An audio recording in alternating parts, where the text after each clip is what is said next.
Hello दोस्तों, नमस्कार, जय हिंद, जय भारत।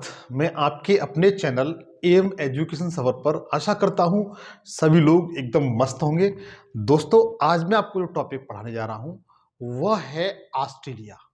मैंने ऑस्ट्रेलिया का फर्स्ट पार्ट की वीडियो बना दी है, ये इसका सेकंड पार्ट है। फर्स्ट पार्ट की जो वीडियो बनाई है उसका लिंक डिस्क्रिप्शन में है, आप फर्स्ट पार्ट प्लीज जाकर जरूर देखें।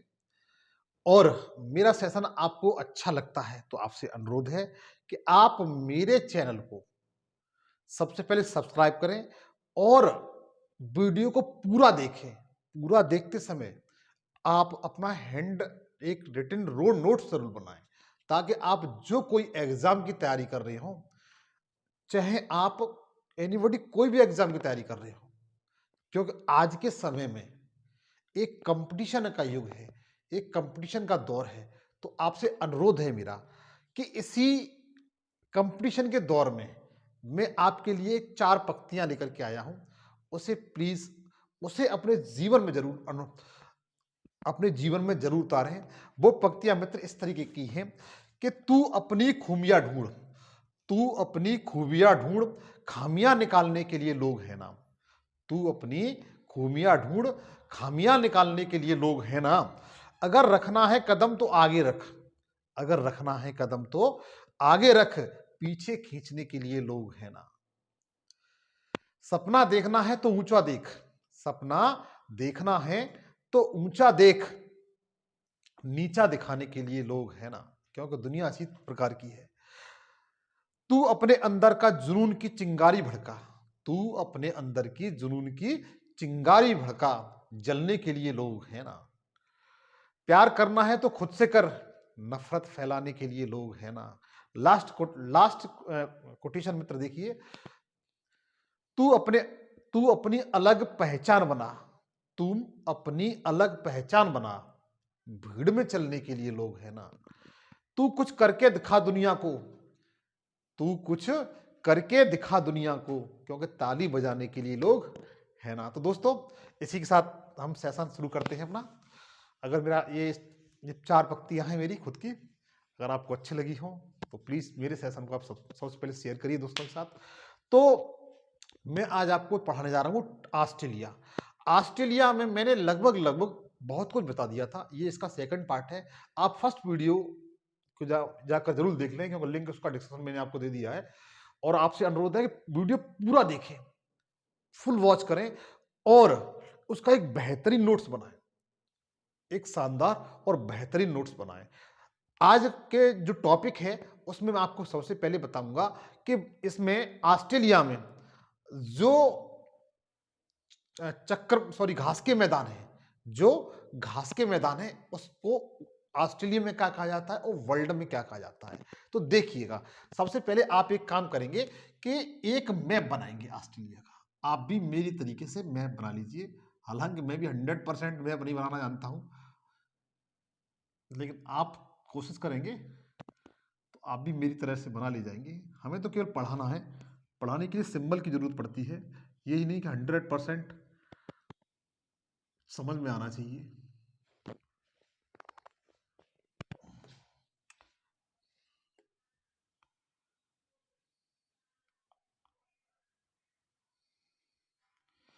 ये देखो आपका ऑस्ट्रेलिया है इस तरीके से, और इसमें ये 6 प्रांत मैंने आपको बताए थे।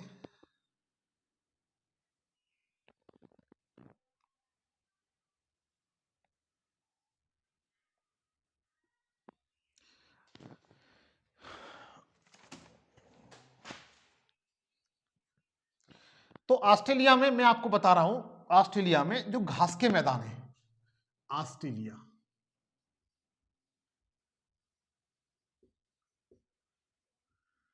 ऑस्ट्रेलिया में जो घास के मैदान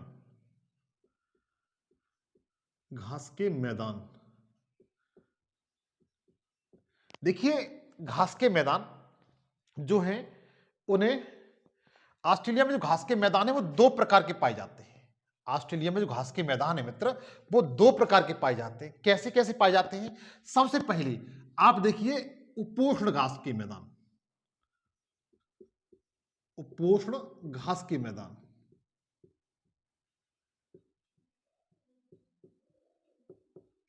और दूसरे होते हैं शीतोष्ण घास घास के मैदान। शीतोष्ण घास के मैदान। और देखिए मित्र, ऑस्ट्रेलिया, केवल ऑस्ट्रेलिया में 2 प्रकार के घास के मैदान पाए जाते हैं, लेकिन अफ्रीका महाद्वीप एक ऐसा महाद्वीप है क्योंकि उसमें तीनों प्रकार के घास के मैदान पाए जाते हैं, क्योंकि वो बड़ा है। तो देखिए उपोष्ण घास के मैदान कहां पर हैं? ये देखिए ऑस्ट्रेलिया के मध्य से होकर के 23.5 डिग्री पर ये मकर रेखा गई है। क्या गई है? मकर रेखा गई है। ये कौन सी रेखा है? मकर रेखा है, समझिए मित्र। और इसके 45 डिग्री पर,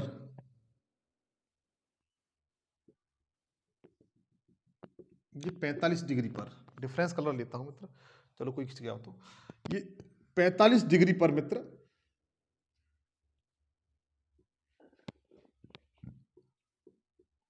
जो रेखा है उसके नीचे जो घास के मैदान पाए जाएंगे, 45 डिग्री के नीचे जो घास के मैदान पाए जाएंगे मित्र, वो शीतोष्ण घास के मैदान होंगे। 45 डिग्री से जो नीचे पाए जाएंगे मित्र, वो शीतोष्ण घास के मैदान होंगे। और जो 23.5 डिग्री मकर रेखा से 45 डिग्री के बीच में पाए जाएंगे ये वाले क्षेत्र में, उन्हें शीतोष्ण घास के मैदान कहेंगे, उपोष्ण घास के मैदान कहेंगे। क्या कहेंगे? उपोष्ण घास के मैदान कहेंगे मित्र। ये आपको क्लियर हो गया। ये वाला क्षेत्र है, ये वाला क्षेत्र, यहां पर शीतोष्ण घास के मैदान पाए जाते हैं। कैसे पाए जाते हैं? शीतोष्ण घास के मैदान पाए जाते हैं। और ये वाला जो क्षेत्र है, यहां उपोष्ण घास के मैदान पाए जाते हैं। आप इन दोनों को ध्यान रखिए, आप इन दोनों को ध्यान रखिए कि शीतोष्ण घास के मैदान किस डिग्री पर पाए जाते हैं और उपोष्ण घास के मैदान किस डिग्री पर पाए जाते हैं। तो ये वाले जो घास के मैदान हैं, ये उपोष्ण घास के मैदान हैं और ये शीतोष्ण घास के मैदान है। इतना मित्र क्लियर हो गया? इतना आप बिल्कुल समझ चुके हैं। अब देखिए, जो शीतोष्ण घास के मैदान हैं उन्हें ऑस्ट्रेलिया में, शीतोष्ण घास के मैदान हैं उन्हें ऑस्ट्रेलिया में डाउन्स कहा जाता है। क्या कहा जाता है? डाउन्स घास के मैदान। अगर आपसे पूछा जाता है कि डाउन्स घास का मैदान किस प्रकार का है, तो शीतोष्ण घास का मैदान है। कैसा है? शीतोष्ण घास का मैदान है। और अगर आपसे पूछा जाता है कि उपोष्ण घास के मैदानों को क्या कहा जाता है, तो उपोष्ण घास के मैदानों को सवाना कहा जाता है। क्या कहा जाता है? सवाना। अब देखो समझाऊंगा मित्र, सवाना कहा जाता है, समाना नहीं, सवाना। एक बात और सुनिए, यहां पर समझिए, ध्यान दीजिए। उपोष्ण घास के मैदान हैं वो किसी भी कॉन्टिनेंटल में होते हैं, किसी भी महाद्वीप में होते हैं। उपोष्ण घास के मैदान हैं वो किसी भी महाद्वीप में होते हैं, चाहे एशिया में हुए, अफ्रीका में हुए, उत्तरी अमेरिका, दक्षिणी अमेरिका में हुए, यूरेशिया में हुए, कहीं पर भी हुए, उपोष्ण घास के मैदान को हमेशा सवाना ही कहा जाता है। क्या कहा जाता है? हमेशा सवाना कहा जाता है। फिर एक बात ध्यान दीजिए मित्र कि जो उपोष्ण घास के मैदान होते हैं, जो उपोष्ण घास के मैदान होते हैं, उन्हें हर कॉन्टिनेंटल में, हर महाद्वीप में सवाना घास के मैदान कहा जाता है। लेकिन जो शीतोष्ण घास के मैदान हैं उन्हें अलग अलग कॉन्टिनेंटल में अलग अलग नाम से जाना जाता है, अलग अलग महाद्वीप में अलग अलग नाम से जाना जाता है। उस पर ध्यान दीजिए। अब जैसे देखिए, ऑस्ट्रेलिया में क्या कहा जाता है? शीतोष्ण घास के मैदान को डाउन्स कहा जाता है। क्या कहा जाता है? डाउन्स कहा जाता है। तो मित्र मैं थोड़ा सा बताना चाहूंगा, इसमें आपने नोट कर लिया होगा। हाँ देखिएगा, विश्व में शीतोष्ण घास के मैदान, विश्व में शीतोष्ण घास के मैदान, घास के मैदान का नाम। ठीक है, ध्यान दीजिए मित्र। सबसे पहले देखिए, ध्यान दीजिए, सबसे पहले ऑस्ट्रेलिया में चलते हैं। किस में चलते हैं? ऑस्ट्रेलिया में चलते हैं। तो ऑस्ट्रेलिया में क्या कहा जाता है ना? डाउन्स कहा जाता है। क्या कहा जाता है? डाउन्स। कहां पर कहा जाता है? ऑस्ट्रेलिया में। कहां पर क्या कहा जाता है? ऑस्ट्रेलिया में डाउन्स कहा जाता है। ये क्लियर हुआ इन्हें? क्योंकि ये बहुत ही, इनकी जो घास होती है मित्र, बहुत सॉफ्ट होती है। कैसी होती है? बहुत मुलायम होती है। इसलिए इसे ऑस्ट्रेलिया की पार्क भूमि भी कहते हैं। ऑस्ट्रेलिया की पार्क भूमि भी कहते हैं। पार्क भूमि क्या कहते हैं? ऑस्ट्रेलिया की पार्क भूमि भी कहते हैं। इनको क्या कहा जाता है? ऑस्ट्रेलिया की पार्क भूमि भी कहा जाता है। तो क्वेश्चन पूछा जाता है कि डाउन्स घास के मैदान कहां पर हैं, किस देश में है या किस कॉन्टिनेंटल में है? तो आज क्या बता ले जाएंगे कि ऑस्ट्रेलिया महाद्वीप में। ध्यान दीजिए, क्वेश्चन आता है मित्र हर परीक्षा में। मैं दावे के साथ कहता हूं, चाहे यूपीएससी हो, चाहे किसी भी ग्रेड का ग्रुप डी का एग्जाम हो, ये क्वेश्चन आते हैं। पूछ लिया जाता है कि डाउन्स घास के मैदान निम्न में से कहां पाए जाते हैं। तो आज के बाद आप बता ले जाएंगे ऑस्ट्रेलिया में। कहां पर? ऑस्ट्रेलिया में। समझिए कहां पाए जाते हैं? ऑस्ट्रेलिया में। डाउन्स कहां पाए जाते हैं? ऑस्ट्रेलिया में। उसके बाद देखिएगा, उसके बाद है वेल्ड। वेल्ड वेल्ड घास के मैदान कहां पाए जाते हैं? अफ्रीका महाद्वीप में। अफ्रीका महाद्वीप में पाए जाते हैं, वो भी साउथ अफ्रीका में। साउथ अफ्रीका में, वो भी साउथ अफ्रीका में। वेल्ड कहां पाया जाता है? साउथ अफ्रीका में। उसके बाद आप देखेंगे पंपास। पंपास पंपास ये दक्षिणी अमेरिका में पाए जाते हैं। पंपास कहां पाया जाता है मित्र? दक्षिणी अमेरिका में पाया जाता है। उसके बाद प्रेरी। प्रेरी बहुत पूछा जाता है, घास के मैदान है। जो प्रेरी घास के मैदान है, इसकी घास इतनी ऊंची हो जाती है कि हाथी बैठ जाए तो हाथी दिखाई नहीं देता है।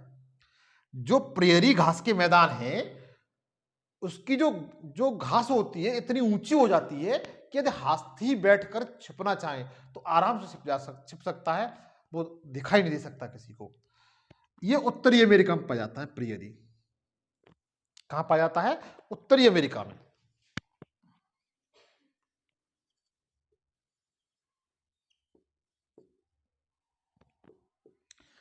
उत्तरी अमेरिका में पाया जाता है प्रेरी।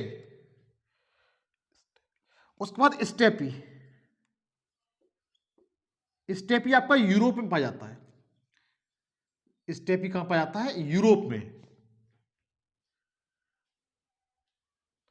या इसे यूरेशिया भी कहते हैं, कुछ भाग इसका उसमें पाया जाता है यूरेशिया में। यूरोप एशिया, यूरेशिया, यूरोप और एशिया को मिलाकर के यूरेशिया बोला जाता है। तो स्टेपीज कहां पाए जाते हैं? यूरेशिया में पाए जाते हैं। उसके बाद एक और है मित्र जो पूछा जाता है, फुटीज। फुटीज है, ये आपका हंगरी देश में पाया जाता है। हंगरी। अच्छा, हंगरी की राजधानी कौन सी है? हंगरी कैपिटल क्या है बता सकते हैं आप? बुडापेस्ट है हंगरी की। तो देखिए, डाउन्स ऑस्ट्रेलिया में, वेल्ड अफ्रीका में, पंपास दक्षिणी अमेरिका में पाया जाता है, प्रेरी उत्तरी अमेरिका में, स्टेपीज यूरेशिया में, यूरोप तथा एशिया में, और फुटीज हंगरी में पाया जाता है। आप इसका स्क्रीनशॉट ले लें।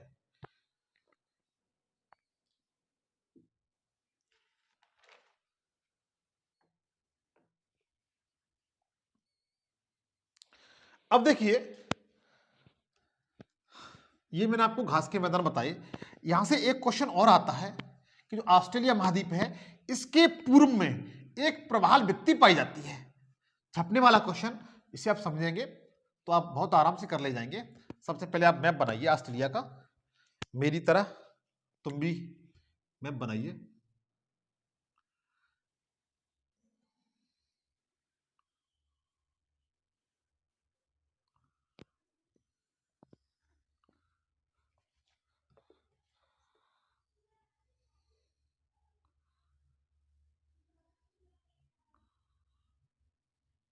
हाँ, मान के चलते हैं ऐसा ऑस्ट्रेलिया का मैप है।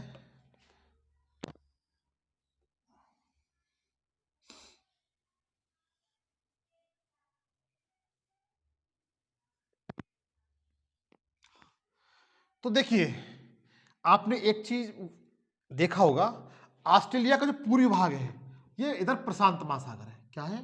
प्रशांत महासागर है। और इधर ऑस्ट्रेलिया के पूर्व सॉरी पश्चिम में क्या है? हिंद महासागर है। क्या है? हिंद महासागर है। ऑस्ट्रेलिया के पश्चिम में क्या है? हिंद महासागर है। और ऑस्ट्रेलिया के पूर्व में क्या है? प्रशांत महासागर है। अब ऑस्ट्रेलिया के पूर्व में, ऑस्ट्रेलिया के पूर्व में यहां पर एक प्रवाल भित्ति पाई जाती है।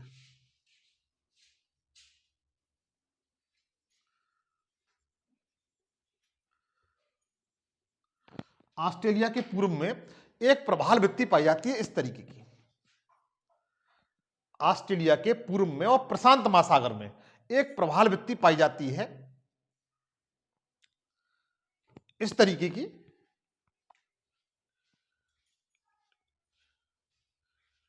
इसे ग्रेट बैरियर रीफ कहते हैं। क्या कहते हैं?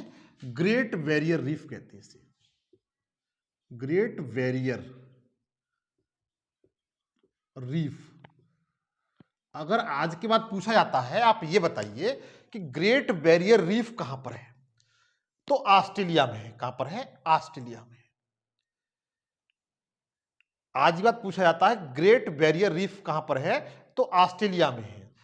और ये प्रशांत महासागर में, ऑस्ट्रेलिया के पूर्व में प्रशांत महासागर में है। किसमें है? प्रशांत महासागर में है। इसकी भूमिका मित्र क्या है वो आप देखिएगा। यह विश्व की सबसे बड़ी, यह विश्व की सबसे बड़ी प्रवाल भित्ति है।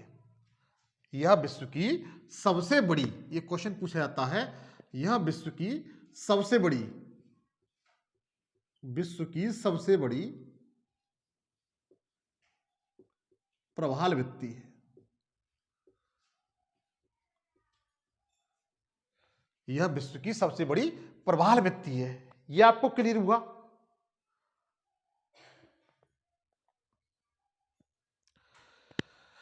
देखिए मित्र, यह विश्व की सबसे बड़ी प्रवाल भित्ति है। इसकी विशेषता यह है कि ऑस्ट्रेलिया की, ऑस्ट्रेलिया में इसे पानी का बगीचा कहते हैं। क्या कहते हैं? ऑस्ट्रेलिया में इसे पानी का बगीचा कहते हैं। क्या कहते हैं? ऑस्ट्रेलिया में इसे पानी का बगीचा कहते हैं। अब देखिए, इसका जो निर्माण है वो किससे हुआ है? इसका जो निर्माण है मित्र वो किससे हुआ है? ये कैसे बनी है? ये मिट्टी की नहीं बनी है। जैसे पर्वत, जैसे देखा होगा महासागरों में पर्वत श्रृंखलाएं होती हैं, वो इस तरीके की ये नहीं है। ये एक प्रकार के समुद्री जीव से इसका निर्माण हुआ है। एक प्रकार के समुद्री जीव का से इसका निर्माण हुआ है। इस जीव का नाम पूछ लिया जाता है, वो आपको लिख के बताता हूं कि इसका नाम क्या है। इसका नाम है सेलेंटोरोटा। सेलेंटोरोटा। उस जीव का नाम क्या है? समुद्री जीव का सेलेंटोरोटा।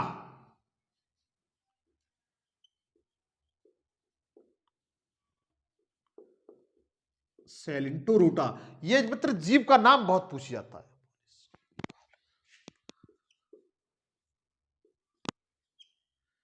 इस जीव का नाम पूछा जाता है कि जो ऑस्ट्रेलिया की ग्रेट बैरियर रीफ है, जिसका निर्माण किस जीव से हुआ है? समुद्री जीव से हुआ है। तो इसका नाम है सेलेंटोरोटा पॉलिस। पॉलिस बोलते हैं इसे, सेलेंटोरोटा पॉलिस। होता यह है मित्र कि इसका निर्माण इस तरीके से हुआ है। ये जो जीव होते हैं वो छोटे छोटे जीव होते हैं। जब ये अपने अंतिम कगार पे होते हैं तो ये एक जगह इस तरीके से इकट्ठे हो जाते हैं।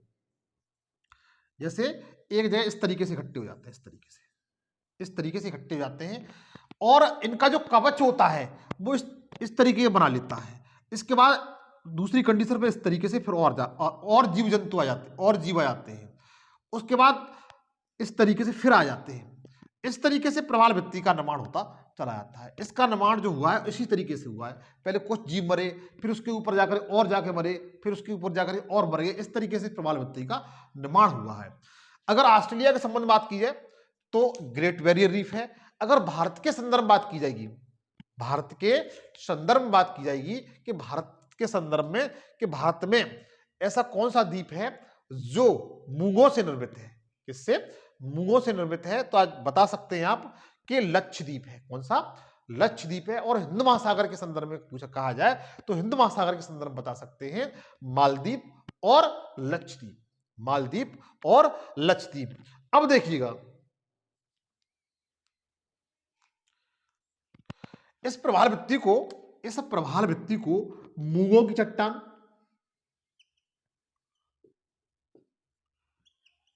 मूंगों की चट्टान किस किस नाम से जाना जाता है वो बताता हूं आपको। मूंगों की चट्टान,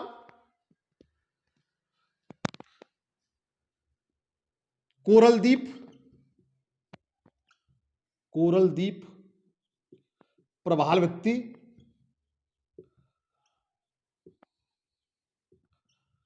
और एटॉल के नाम से जाना जाता है।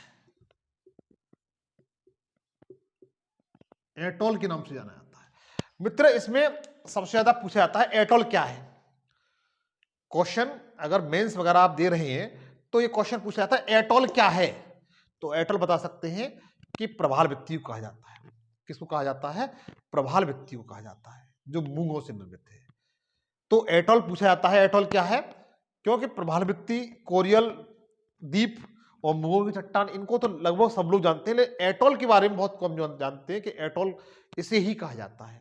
तो एटॉल किसे कहा जाता है आज के बाद बता ले जाएंगे कि प्रवाल भित्ति को कहा जाता है। जैसे ग्रेट बैरियर रीफ, जैसे ग्रेट बैरियर रीफ।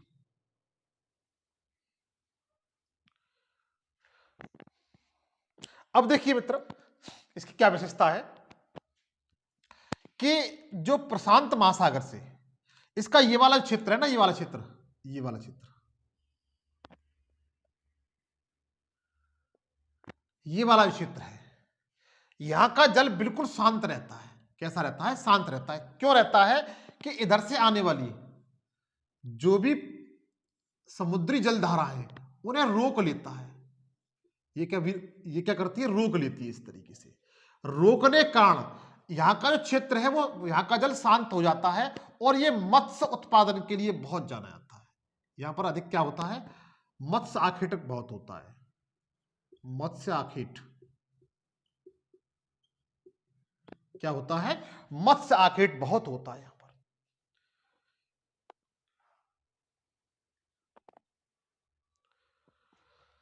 क्योंकि ये शांत जल का स्रोत है। क्या है ये? शांत जल का क्षेत्र है। ये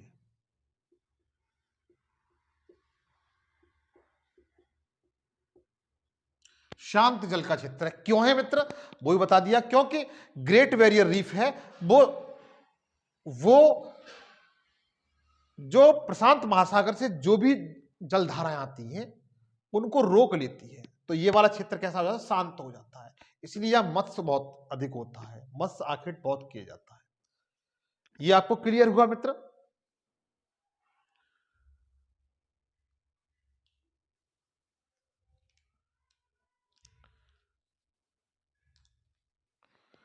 इसके बाद एक पॉइंट और यहां पर पूछा जाता है, ये समुद्री जैव विविधता का बहुत बड़ा क्षेत्र है।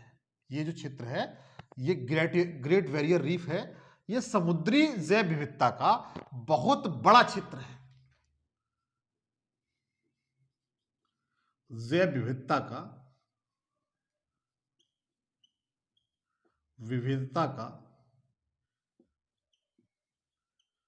का बड़ा क्षेत्र है। क्यों है? क्योंकि यहां पर बहुत छोटे छोटे मछलियां और कीड़े, समुद्री जीव बहुत आ जाते हैं। और ये क्षेत्र जो ग्रेट बैरियर रीफ है, आप जा मतलब उस पर देखना, ये चमकता रहता है। कैसा लगता है? चमकता। इसलिए ये समुद्री जैव विविधता का बहुत बड़ा क्षेत्र है। तो आप इसे नोट कर लीजिए।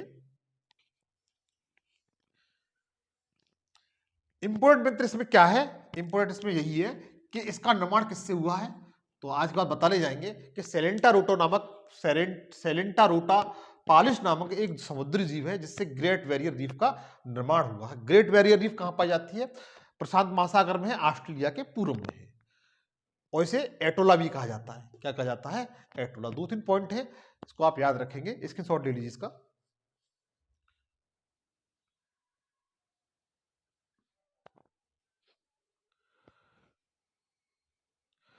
देखिए मित्र, इसके बाद जो ऑस्ट्रेलिया में जो चक्रवात आता है, ऑस्ट्रेलिया में जो चक्रवात आता है उसे क्या कहा जाता है। अगर क्वेश्चन पूछा जाता है कि ऑस्ट्रेलिया में चक्रवात आता है, साइक्लोन आता है, उसे क्या कहा जाता है।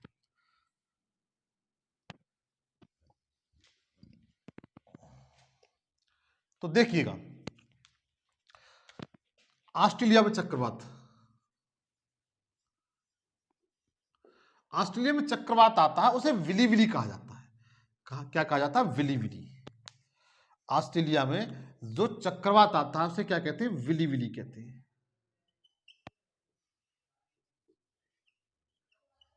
ये पूछा जाता है विली विली क्या है, तो ऑस्ट्रेलिया में आने वाला चक्रवात है, ऑस्ट्रेलिया में आने वाला क्या है, साइक्लोन चक्रवात है। क्या है, आज के बाद बता ले जाएंगे कि जो विली विली का संबंध किससे है, तो ऑस्ट्रेलिया से। किससे है, ऑस्ट्रेलिया से है। और ये एक विली विली है क्या, एक साइक्लोन होता है, चक्रवात होता है। क्या होता है, और मोस्टली मित्र ये हिंद महासागर से की तरफ से आता है। कहां से आता है, हिंद महासागर की तरफ से आता है। जापान में से टाइफून बोलते हैं, जापान में जो साइक्लोन आते हैं उसे क्या कहते हैं, टाइफून कहते हैं। और ऑस्ट्रेलिया में क्या कहा जाता है, विली विली कहा जाता है। अब मैं बताता हूं ऑस्ट्रेलिया की विंड्स, पवने, ऑस्ट्रेलिया की पवने।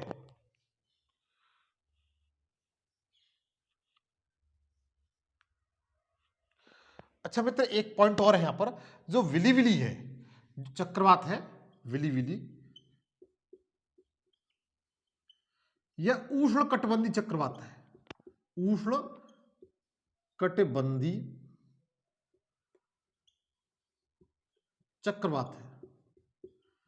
ये क्वेश्चन पूछाता है कि विली विली चक्रवात किस प्रकार का है, तो आप बता ले जाएंगे उष्ण कटिबंधीय चक्रवात है। कैसा, उष्ण कटिबंधीय चक्रवात है, क्योंकि मकर रेखा इसके मध्य से गुजरती है और इसके मकर रेखा के नॉर्थ में आता है। कहां पर आता है, मकर रेखा के नॉर्थ में आता है। मोस्टली इस क्षेत्र को कवर करता है, इस क्षेत्र को कवर करता है।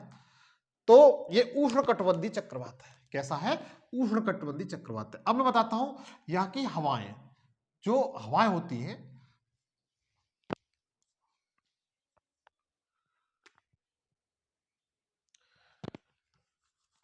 ये आपको क्लियर हुआ मित्र।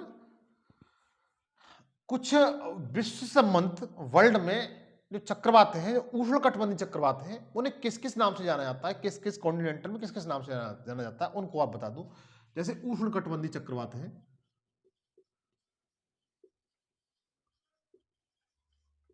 विंड बताता हूं, आप चिंता न करें। जैसे ऑस्ट्रेलिया में क्या कहते हैं, विली विली कहते हैं, विली विली ऑस्ट्रेलिया में कहते हैं। और टाइफून जापान में कहा जाता है। हरिकेन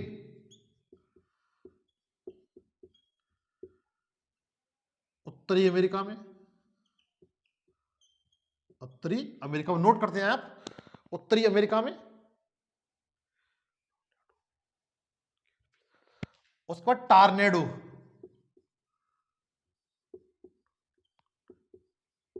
टार्नेडो ये कैरिबी सागर में आते हैं, सागर में आते हैं। कहां पर आते हैं, कार्बी, देखिए सागर में आते हैं। तो उष्णकटिबंधीय चक्रवात हैं, कहां कहां आते हैं, किस किस नाम से जाने जाते हैं, वो आपको बताता हूं। विली विलिया ऑस्ट्रेलिया में आता है, टाइफून जापान में आता है, हरिकेन उत्तरी अमेरिका में आता है, और कहां, ये प्रशांत महासागर में आता है। लेकिन जो टार्नेडो है ये अटलांटिक महासागर में आता है, जो कैरिबी कंट्री है जिसमें जमैका वगैरह कंट्री है उसमें मोस्टली आता है। तो आप इसका स्क्रीनशॉट ले लें, नोट कर लें।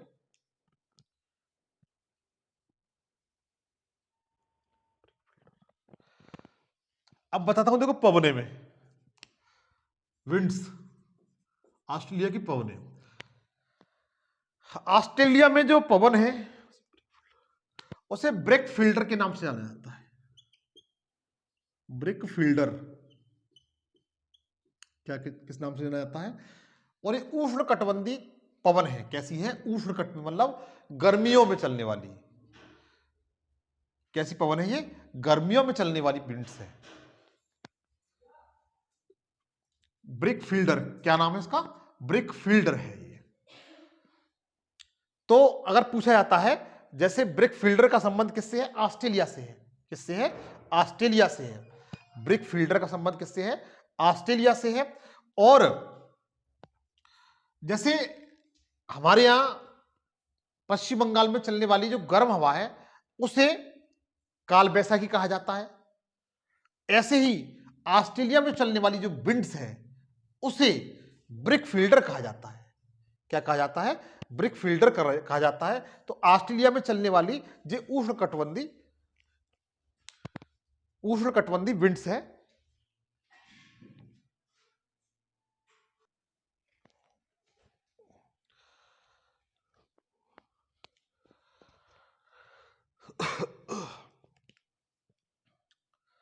हाँ, तो देखिएगा कि जो ऑस्ट्रेलिया की पवन है उसे ब्रिक फील्डर कहा जाता है। क्या कहा जाता है? Brick fielder. इनके बारे में मैंने आपको बताया। अब मैं बताऊंगा जो ऑस्ट्रेलिया में जो खनिज है, खनिज संपदा है, वो कौन कौन सी है और वो कहां से निकाली जाती है, कौन सा क्षेत्र उसके लिए जाना जाता है। यहां से क्वेश्चन छपता है मित्र, आता है। तो आप इसका स्क्रीनशॉट ले लीजिए एक बार। मैं आपको बताता हूं ऑस्ट्रेलिया में जो खनिज संपदा है वो क्या है। सोना, चांदी, बॉक्साइट, खनिज संपदा, खनिज, ऑस्ट्रेलिया में पाए जाने वाले खनिज। जैसे कौन सा क्षेत्र है, जैसे ऑस्ट्रेलिया का ये क्षेत्र है, इसे वाइपा क्षेत्र कहते हैं। वाइपा क्षेत्र कहते हैं। और यह क्षेत्र मित्र बॉक्साइट उत्पादन के लिए जाना जाता है। किसके लिए? बॉक्साइट उत्पादन के लिए।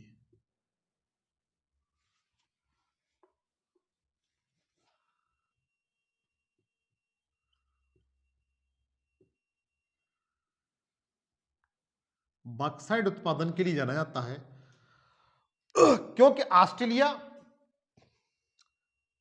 बॉक्साइट के भंडारण में, ऑस्ट्रेलिया है वो बॉक्साइट के भंडारण में प्रथम स्थान पर है। भंडारण में प्रथम स्थान पर है। उत्पादन में चीन, उत्पादन में कौन है मित्र? चीन है। देखिए, अगर आपसे पूछा जाता है बाईपास क्षेत्र किसके लिए जाना जाता है, क्वेश्चन यही बनेगा, बाईपास क्षेत्र किसके लिए जाना जाता है, तो बता सकते हैं बॉक्साइट के लिए। किसके लिए?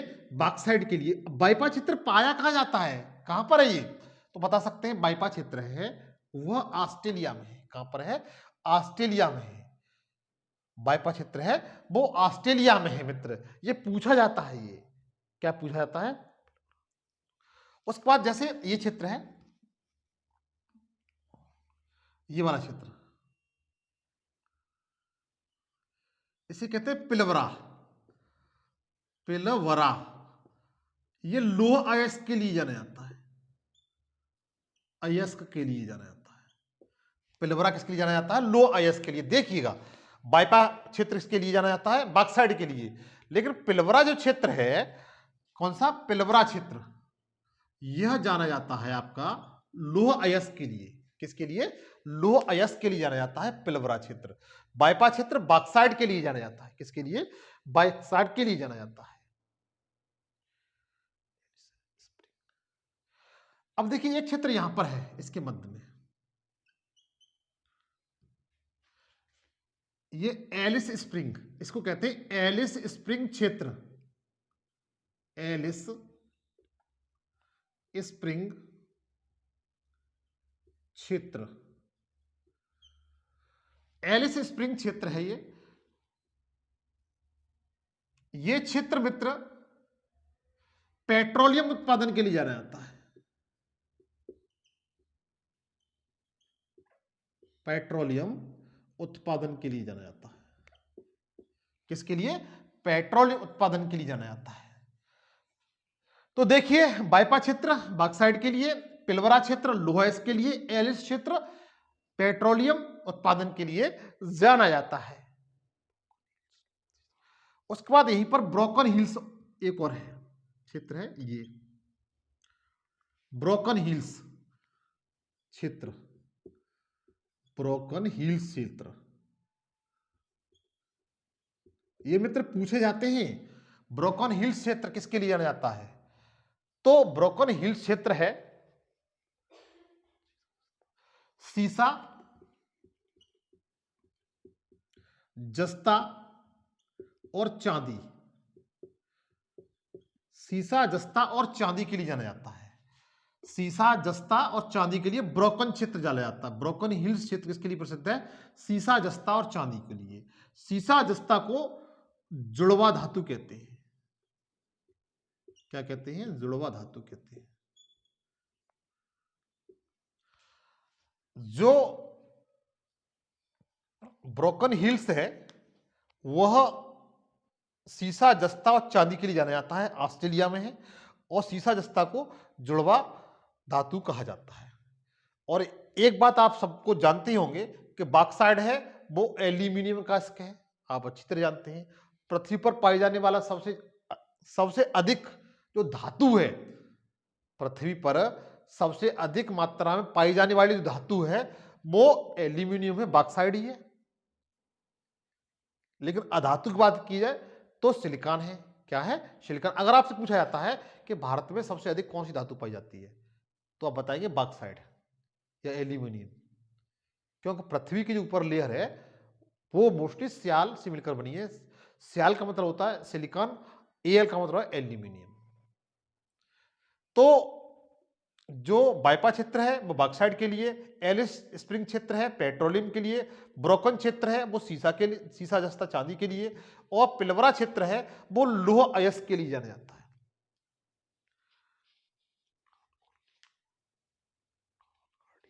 देखिए, ऑस्ट्रेलिया में दो क्षेत्र ऐसे हैं, दो क्षेत्र ऐसे हैं जो सोने के लिए जाने जाते हैं। जो गोल्ड होता है उसके लिए, जो गोल्ड होता है उसके लिए जाने जाते हैं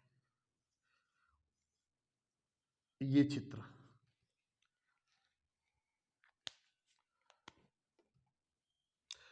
ऑस्ट्रेलिया के जो पश्चिमी क्षेत्र है यहां पर दो प्रमुख खाने हैं जो सोने के लिए जानी जाती हैं। इनका नाम क्या क्या है वो तुम बताता हूं।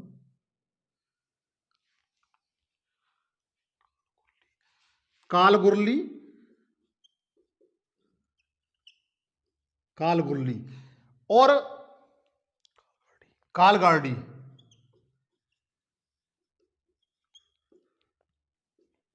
देखिए, ऑस्ट्रेलिया में ये दो प्रमुख सोने की खाने हैं। किसकी खाने मित्र?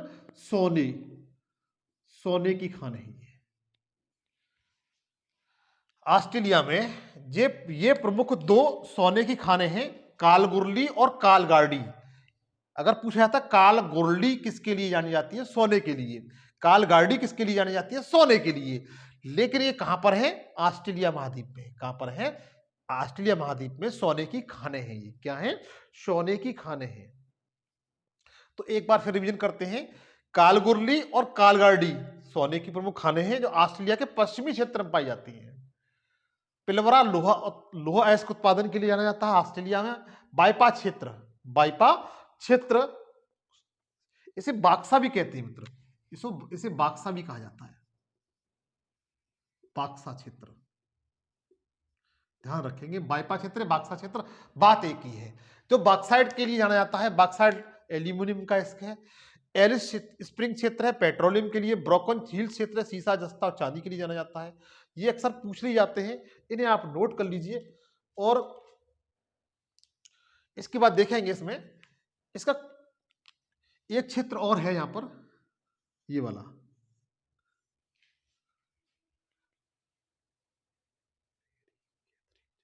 इसे मैरी कैथरीन क्षेत्र कहते हैं। क्या कहते हैं? मैरी, इंपोर्टेंट है मित्र, कैथरीन क्षेत्र,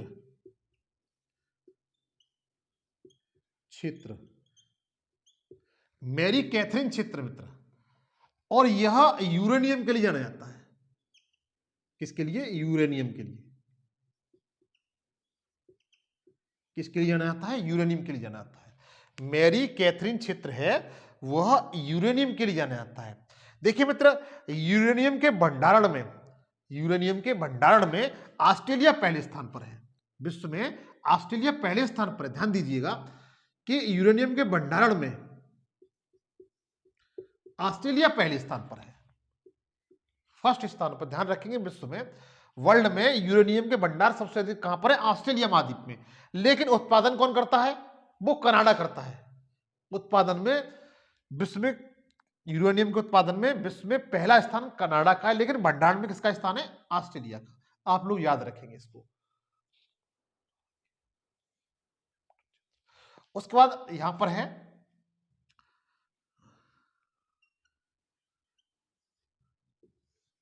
ये क्षेत्र है रॉक हैम्पटन क्षेत्र, रॉक हैम्पटन, हैम्पटन क्षेत्र, रॉक हैम्पटन क्षेत्र। समझिए मित्र, रॉक हैम्पटन क्षेत्र है, ये कोयले के लिए जाना जाता है। किसके लिए? कोयला के लिए। रॉक हैम्पटन क्षेत्र है ऑस्ट्रेलिया में, यह कोयले उत्पादन के लिए जाना जाता है। किसके लिए? कोयला उत्पादन के लिए जाना जाता है। और एक है मित्र यहां पर है आर्गले की खान, आर्गले की खान है, आर्गले की खान इंपोर्टेंट है मित्र, आर्गले की खान। और आर्गले की खान है मित्र, ये लाल हीरा, जो लाल डायमंड होता है, रेड डायमंड होता है, लाल हीरे के लिए जानी जाती है। लाल हीरा आर्गले की खान है, ये आर्गले की खान है, वो लाल हीरे के उत्पादन में के लिए प्रसिद्ध है। तो पूछ लिया जाता है, देखो क्वेश्चन किसी तरीके से आ सकता है, आपको कंसेप्ट क्लियर होना चाहिए कि आर्गले की खान कहां पर है। तो बता सकते हैं आप, आर्गले की खान कहां पर है? ऑस्ट्रेलिया में। उसके बाद एक बार फ्री रिवीजन करेंगे। बाइपा क्षेत्र कहां है? बाइपा क्षेत्र ये आपका मोस्टली ऑस्ट्रेलिया में पड़ता है।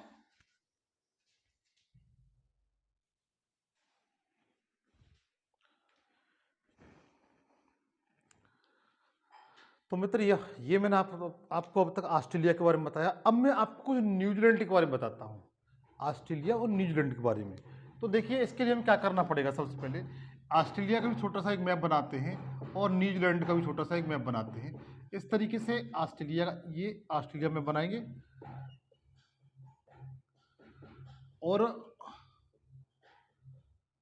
इसके दक्षिण पूर्व में एक देश है इस तरीके से, तो दो भागों में बटा हुआ है इस तरीके से।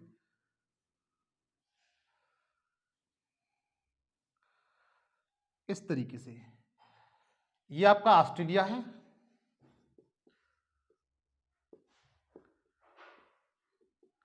और ये आपका न्यूजीलैंड है। क्या है मित्र? न्यूजीलैंड।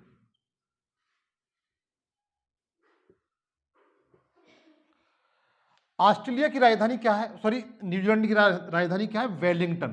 क्या राजधानी है? वेलिंगटन। न्यूजीलैंड की राजधानी कौन सी है मित्र? वेलिंगटन राजधानी वेलिंगटन है।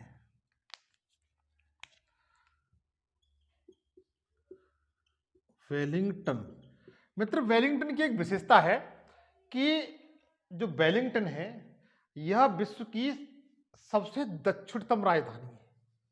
अगर पूछा जाता है कि विश्व की सबसे दक्षिणतम राजधानी कौन सी है, तो आप बता सकते हैं कि वेलिंगटन है, जो न्यूजीलैंड की राजधानी है। यह विश्व की सबसे दक्षिणतम राजधानी है, विश्व की सबसे दक्षिणतम राजधानी है। अच्छा, न्यूजीलैंड और ऑस्ट्रेलिया के बीच में ये जो जलाशय आपको दिखाई दे रहा है, ये जो जलाशय दिखाई दे रहा है आपको, ये वाला,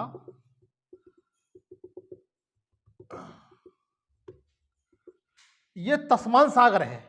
क्या है? तस्मान सागर।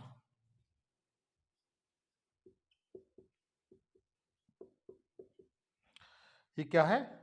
तस्मान सागर है।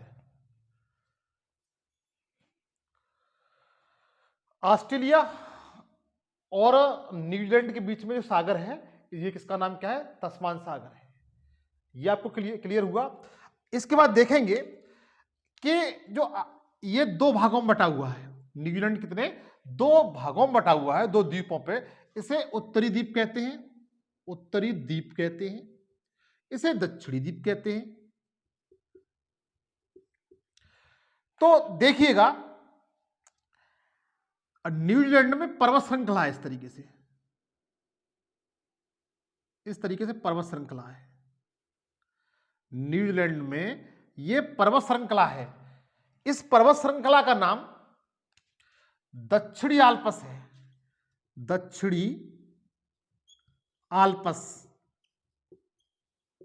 अगर क्वेश्चन पूछा जाता है कि दक्षिणी आल्प्स कहां है, अगर क्वेश्चन आपसे पूछा जाता है कि दक्षिणी आल्प्स कहां है, तो आज के बाद आप बता ले जाएंगे कि दक्षिणी आल्प्स है वह न्यूजीलैंड में है। किसमें है? दक्षिणी आल्प्स पर्वत श्रेणी कहां पर है, तो बता ले जाएंगे कहां पर है, ये न्यूजीलैंड में है। इसकी सबसे ऊंची चोटी पूछी जाती है मित्र, इसकी सबसे ऊंची चोटी पूछी जाती है।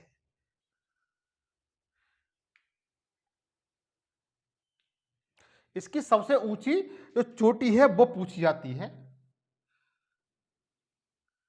सबसे ऊंची चोटी माउंट कुक है। क्या है मित्र? Mount Cook. माउंट कुक सबसे ऊंची चोटी है।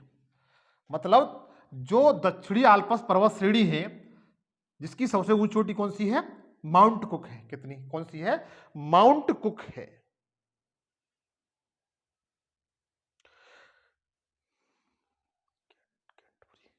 उसके बाद देखेंगे मित्र, ये न्यूजीलैंड का उत्तरी भाग है। इसका ये वाला क्षेत्र है उपजाऊ क्षेत्र है, यहां मैदान पाए जाते हैं दोनों तटों पर, समुद्र के दोनों तटों पर ये उपजाऊ क्षेत्र है। कैसा क्षेत्र है? उपजाऊ क्षेत्र है। इस उपजाऊ क्षेत्र को, उपजाऊ मैदान या क्षेत्र, मैदान को कैंटबरी कहा जाता है। क्या कहा जाता है? कैंटबरी। इंपोर्टेंट क्वेश्चन है कैंटबरी। तो कैंटबरी क्या है?